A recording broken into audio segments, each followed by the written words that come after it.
avait ces images sous ses yeux. Liam avait Théo à côté de lui, qui dormait, mais l'on pouvait voir qu'il était en train de bouger. Il bougeait ses jambes comme pour se débattre. Très lentement, mais comme pour se débattre, il en faisait des mouvements comme s'il était debout, dehors, à l'extérieur, et qu'il devait se battre contre on ne sait quoi ou on ne sait qui. Contre on ne sait quoi ou contre on ne sait qui, il avait l'impression de se battre dans son sommeil. Théo avait l'impression de se battre dans son sommeil, mais seulement il n'y avait que lui qui pouvait savoir contre quoi ou contre qui il se battait. Derrière ses yeux, dans son conscient, des images passèrent en boucle.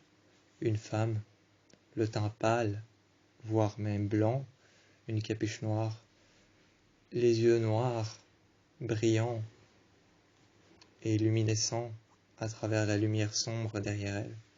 Ses yeux qui étaient luminescents, lumineux, qui étaient noirs, dont on pouvait voir que de ses paupières, de ses yeux pâles, de sa peau pâle. Sa peau qui était pâle, si pâle qu'elle était presque blanche, ses yeux qui étaient pâles à travers lesquels on pouvait voir qu'ils ne reflétaient que la mort, la peur, la haine et la vengeance. On pouvait voir que ces yeux qui ne reflétaient que ça, on pouvait voir qu'à travers, il n'y avait que du noir. Ils étaient noirs, d'un noir profond. Cette femme qui avait la bouche fermée, à travers laquelle on pouvait voir que de sa bouche coulait une salive noire, un liquide visqueux tel du goudron encore chaud. Tel du goudron encore chaud et encore liquide, on pouvait voir que cela coulait de ses yeux, cela coulait de sa bouche, surtout de sa lèvre inférieure. Elle avait la bouche fermée, elle ne disait rien, mais Théo pouvait l'entendre. Il voyait aussi un homme qui n'avait pas d'yeux, qui avait un visage, mais qui lui disait de se taire. Il pouvait entendre les murmures d'une forme qui paraissait humaine, mais pas tout à fait humaine. Elle avait 2 yeux, elle avait ce qui paraissait être une bouche, ou simplement des dents sur la chair qui venaient de pousser et qui lui servaient de bouche, qui lui parlaient. Il y avait une ombre noire autour de lui qui lui disait des murmures et des choses. Il y avait du vent tout autour de lui, du vent gris, une brume qui cachait la plupart du décor. Cachant la plupart du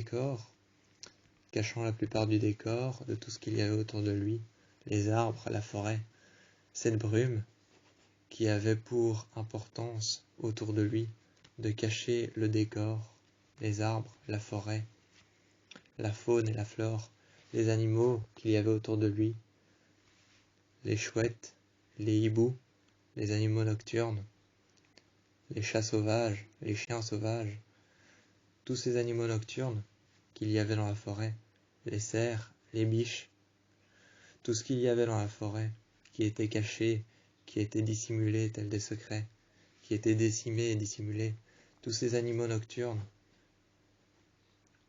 qui étaient dissimulés, décimés dans la forêt, un peu partout autour de lui étaient cachés par une brume.